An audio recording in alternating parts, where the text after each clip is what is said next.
I often see these myths in YouTube comments and other places where people say that they can secure their Wi-Fi network by, for example, hiding the Wi-Fi name. Now, that's not true, and I'll show you that in this video. I'm going to show you various myths and show you why they're not true. As an example, people believe that hiding their SSID will stop an attacker from attacking their Wi-Fi network. Let's stop believing that myth. I'm going to show you in this video using Kali Linux and a Wi-Fi adapter such as this that I can attack a Wi-Fi network that has hidden its SSID. Now, this Wi-Fi adapter, very popular Alfa network adapter, only supports 2.4 gigahertz, but there are other Wi-Fi adapters that you could use, such as this one that supports Wi-Fi 6E 802.11ax. So you don't have to use this Wi-Fi adapter, but this is a really popular Wi-Fi adapter, so I'll use that for these demonstrations. I'm going to attack my own Wi-Fi network. So in this example, I've got a TP-Link router that I'll attack. I have given myself permission to attack that device. Never attack Wi-Fi networks that you don't have permission to attack. Now, the reason I want to show you this practically is that it's one thing for someone to say, look, doing this won't protect your network, but it's another thing to demonstrate what attackers can do. So I'm going to show you that I can attack this network even if I hide the SSID. People believe that doing certain things will protect their network. Now, it's good to have a layered approach when it comes to security, but don't believe that these things are going to protect your Wi-Fi network.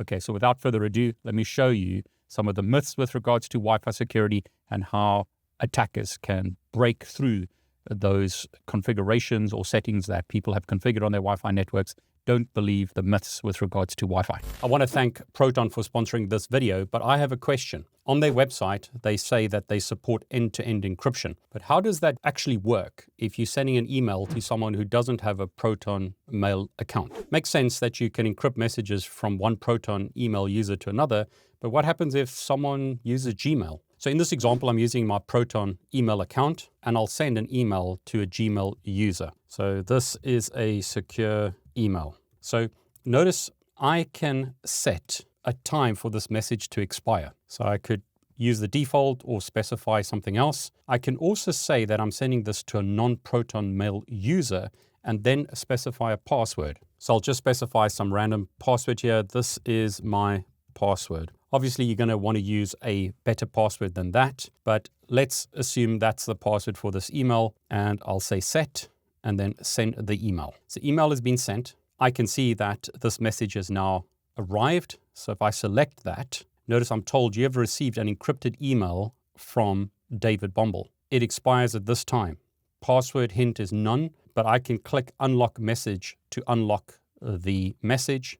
I'll put my password in, and now I can read the message. Notice again, we're told that it expires in 7 days, but here is the email message that we sent. So you can send confidential messages to people that don't have Proton Mail by agreeing a password out of band, as an example. So I could phone you or use an encrypted messaging service or something else to send you the password out of band. That encrypted message isn't part of Gmail. All I see on Gmail is that I can decrypt the message by using the link provided. Proton Mail is my recommended solution if you're interested in privacy. You don't want companies such as Google or others and governments reading your email messages. Proton supports end-to-end encryption. They cannot decrypt your messages because they don't have access to your private key. Encrypted using your public key, only your private key can decrypt those messages, and your private key is encrypted with a password that only you know. Not even Proton can decrypt your messages if you lose your password.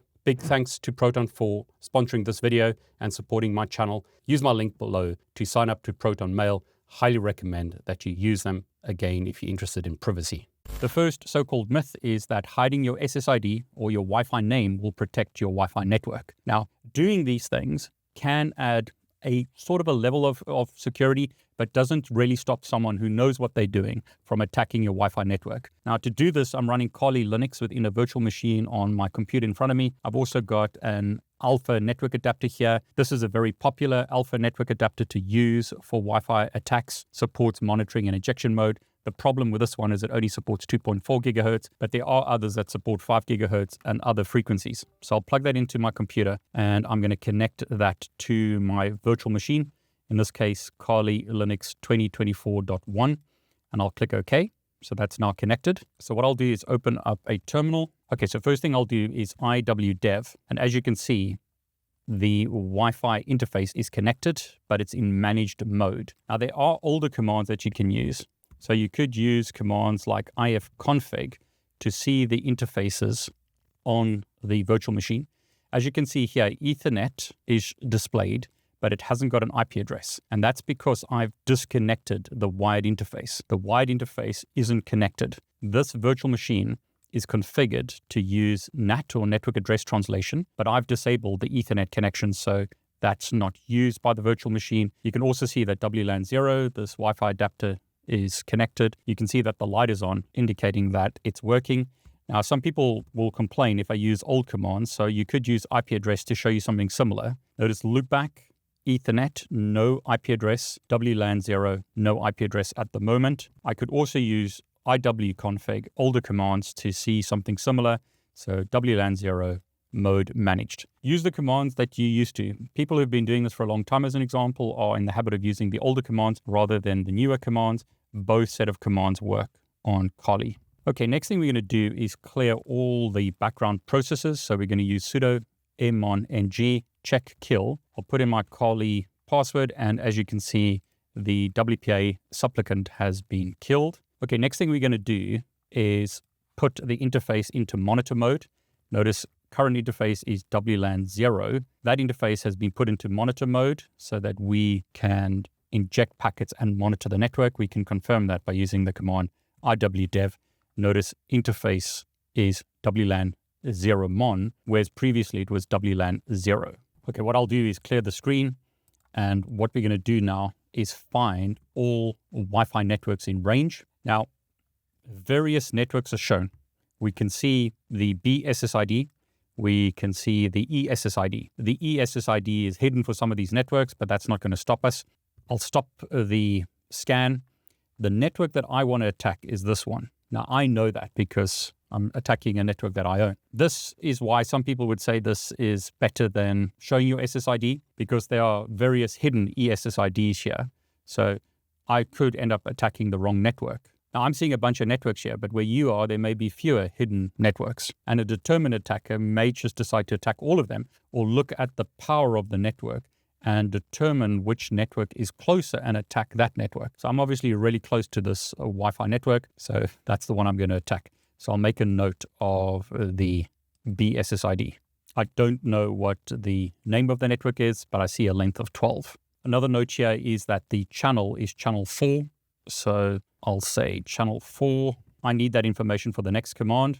So what I'm going to do now is run aerodump ng. The BSSID that I'm going to attack is this BSSID.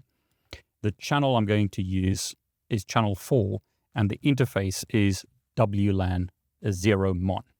So I can start attacking that network. Notice at the moment I don't see the name or ESSID of the network. Now, what I do notice is that a client has connected to that network. So I'm seeing that this station or this client has connected to that BSSID, and now I can attack that client. So I'll open up another terminal. What we're going to do now is run a deauth attack against that client. So the command I'm using is sudo air replay ng. Timeout is 30 seconds.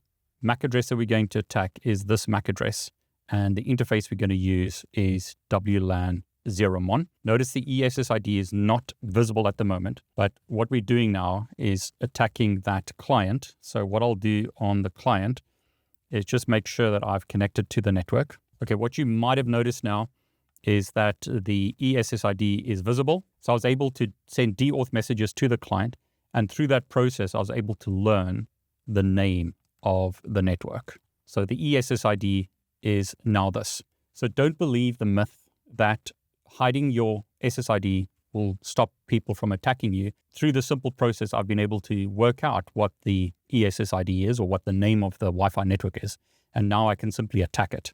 So just to wrap up this part of the video, I'll show you how to re-enable services, and then I'll run an attack against the network. So what I'll do is stop WLAN 0 mon. We basically want to stop monitor mode and put the interface back into managed mode. You can see it's now back to managed, or if I use the older command, you can see once again it's in managed mode. I'll start the WPA supplicant once again, and now my network card can be used once again as a normal network card if you like. I'm also going to start the network manager service.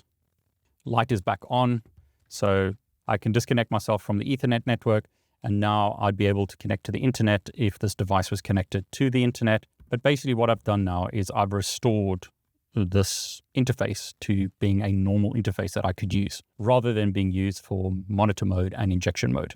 Okay, so don't believe that hiding your SSID is going to give you total protection. It might give you a little bit of protection because it makes an attacker's job more difficult, but I've been able to find the SSID quite easily, and then I could run a tool like Wifite or something else to attack that Wi-Fi network.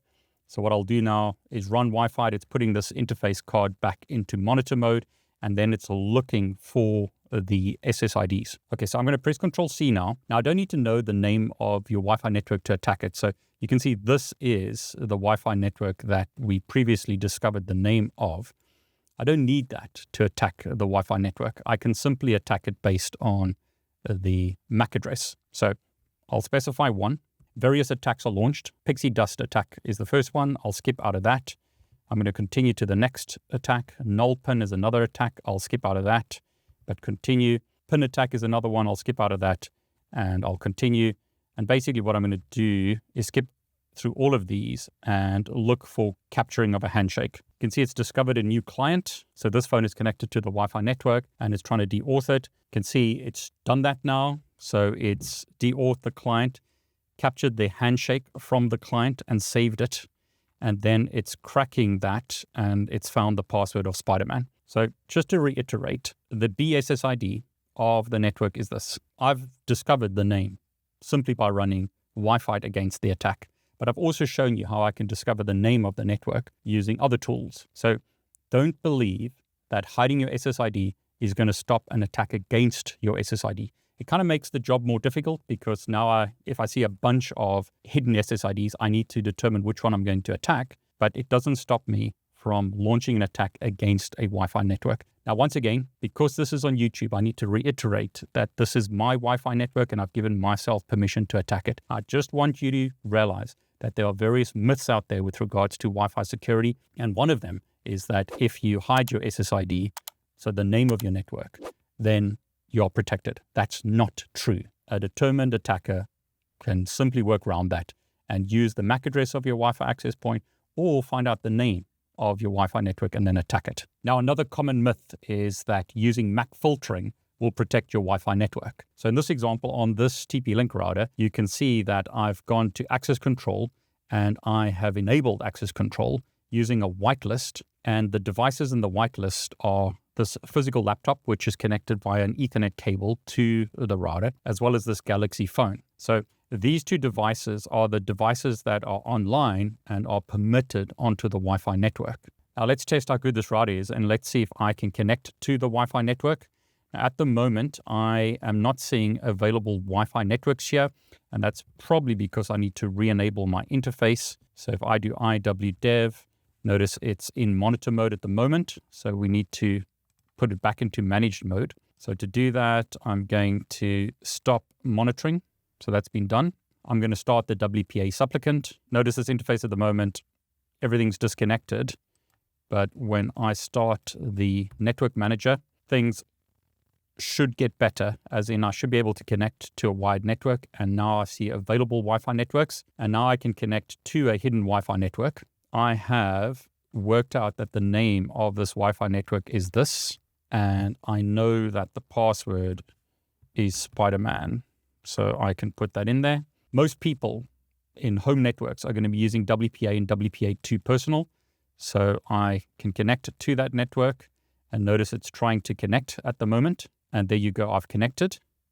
So IP address, I've been given an IP address and I should be able to ping the other devices in the network, assuming that the filtering is not working properly. So hopefully you can see that I can ping those devices. In other words, I can send traffic to devices in the Wi-Fi network, including the phone, even though a whitelist is configured. So this router is not implementing things properly. So if I go to access control again, notice it's picked up that Kali is connected via Wi-Fi to the network. According to this router, if I enable access control and specify a whitelist, only devices in the whitelist should be allowed access to the network. But that's obviously not what's happening in this example. So if you want to allow access only from the devices in the whitelist below, select whitelist. So that's what I've done. But for some reason, this is not working very well, and I can send traffic from Kali. So first thing is, don't necessarily trust the settings on your devices because this is not working. So what I've done is I've got another router here, and I'll test the whitelist on this router. So I'll turn this on, and let's see if this does a better job than this router with regards to the whitelist. So I'll turn off this little router here. So that's now off. And let's test if I can get onto this network rather than that network and bypass the filter or access control list or whitelist, whatever you want to call it, to permit or deny traffic onto the network. Okay, so I've connected to the router.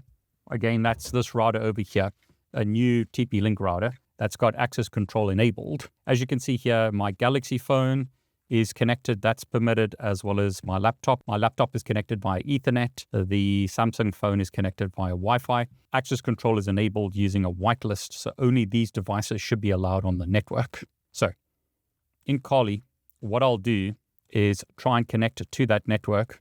So I'll connect to it. As you can see at the top here, it's trying to connect. No IP address is allocated at the moment. We can't get access to that network because access control has been enabled on the network. So at the moment, we're not getting an IP address. It's trying to connect, but nothing happens. So even though Kali keeps trying to connect to the network, no IP address is allocated. On the TP-Link router, we can see that only these two devices are allowed. Going to the network map, only two clients are allowed. The Galaxy S22 and the laptop. One using 5G, one using Ethernet. Okay, so to get around the whitelist, the first thing we're going to do is kill any conflicting processes. So we've killed the WPA supplicant service. We're going to put our network card into monitor mode once again. So WLAN 0 is now put into monitor mode and becomes WLAN 0 mon. So IWDev will show us that. Notice interface is WLAN 0 mon.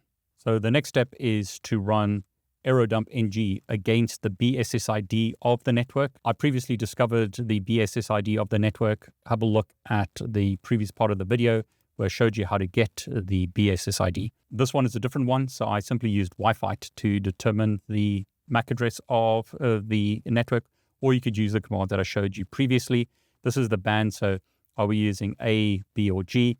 In this case, it's 2.4 gigahertz, so I'm using B and G, and I'm going to run that against WLAN 0 mon.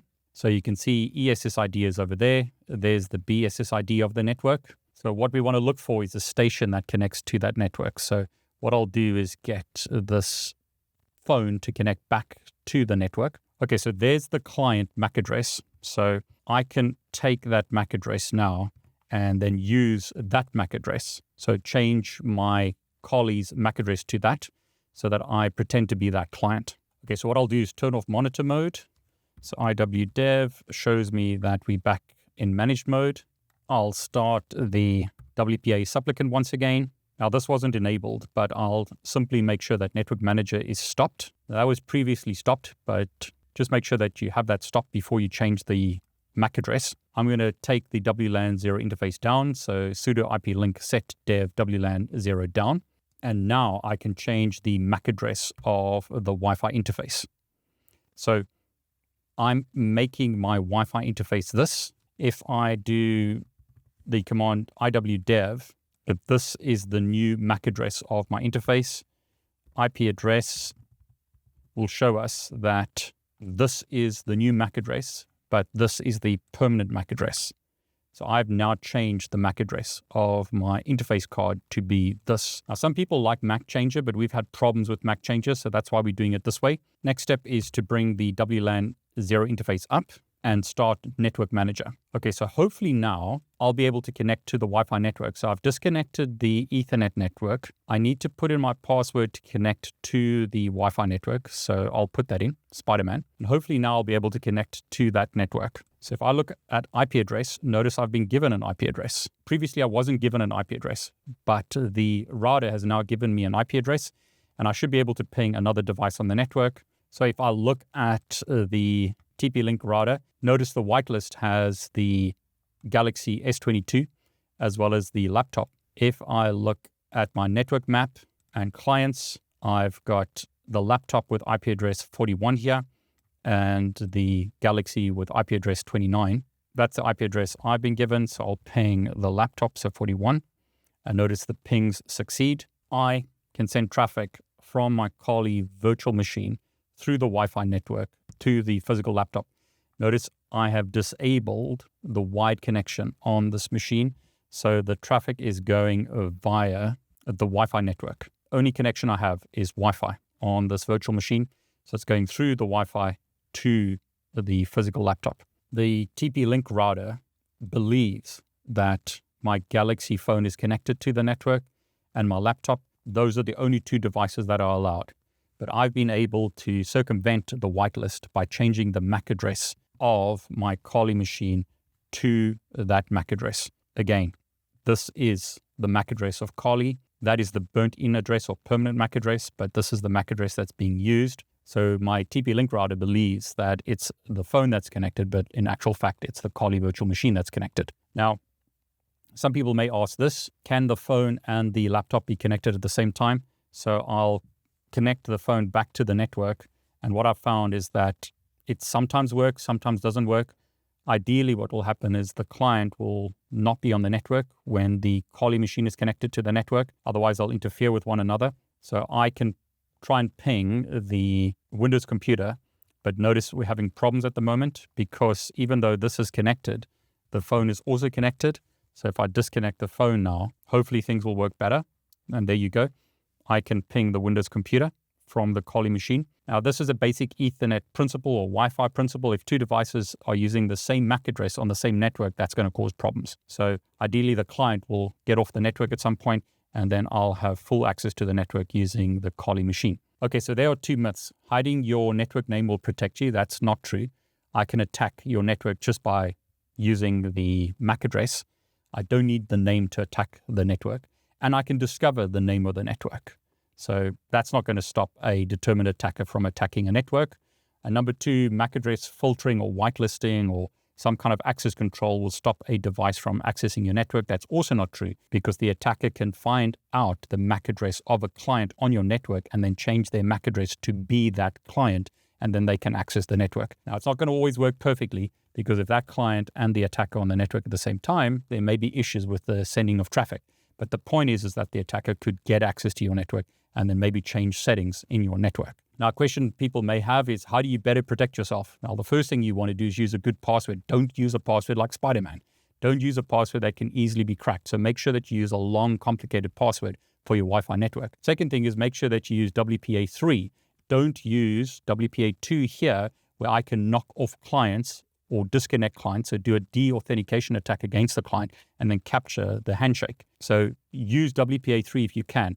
Now, that may cause problems with some of the clients in your network, so you may be forced to use WPA2, but you can strengthen WPA2 to stop this kind of nonsense. But ideally, you'll be using WPA3, which makes these kind of attacks a lot more difficult. So use strong passwords, use WPA3 where you can. What other tips have you got? Please put them in the comments below, ways that you can better protect yourself on a Wi-Fi network. I'll throw one more in here.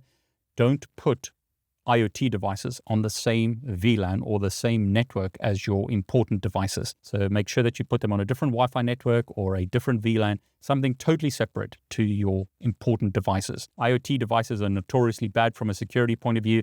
So you want to put your lights or any other type of IoT device on a separate network to your core important Wi-Fi network. Again, if you've got any other tips, please put them below. Now, if you enjoyed this video, please like it. Please consider subscribing to my YouTube channel and clicking on the bell to get notifications. I'm David Bombal, and I want to wish you all the very best.